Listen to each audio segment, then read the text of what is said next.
All right. So, just a couple notes, guys. Remember, for any essay that you're writing, remember to use third person only. Academic writing does not use first person. I, me, mine, we, us, our, ours. I'm seeing a lot of the when we look at this poem, when we analyze this. Remember, we can't use that. It's too formal. Or sorry, too informal, too casual. Okay, so you also don't want to avoid. You also want to avoid the second person. You, your, yours. We can't directly address the reader. Remember our class discussions about logical organization and using transitions to connect one idea to the next. So it doesn't really matter, like, I don't care which order your points are in as long as your points make sense from here to here to here to here to here to the end, you know?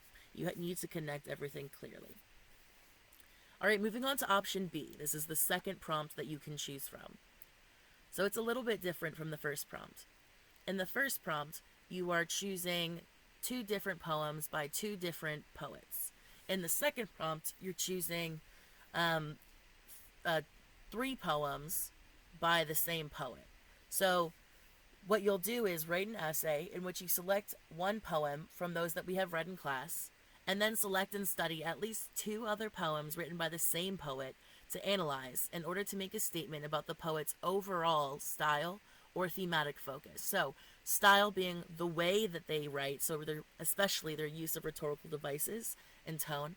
Thematic focus would be the subject matter, the ideas that pop up in their writing. So you would focus on style or thematic focus. That's your main idea.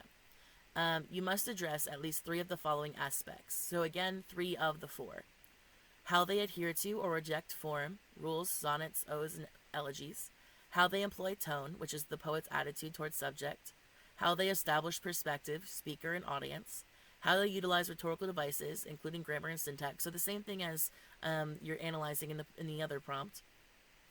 Within the essay, you must clearly identify the style or theme which you claim the poet exhibits.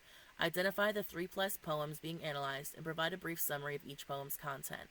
Now that should happen probably in the either in the introduction or just in the like after the topic sentence in each body paragraph. Just a couple of sentences briefly explaining this is the content of the poem, this is what it's about.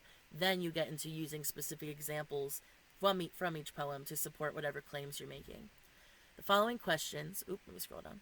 The following questions are guiding questions designed to help you generate content. But again, you can check out the Poetry Bootcamp for additional ideas.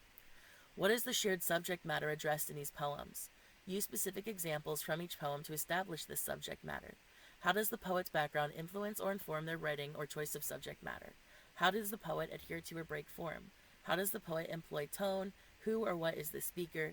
Who or what does the speaker address? All right. So, guys, of course, if you have questions, you can email me. But remember to, after you submit some brainstorming, basically answering some of these questions and starting to generate some ideas after you select your prompt, of course. Remember to submit that to our Turnitin forum in the poetry essay folder so that I can give feedback. All right. Talk to you guys later.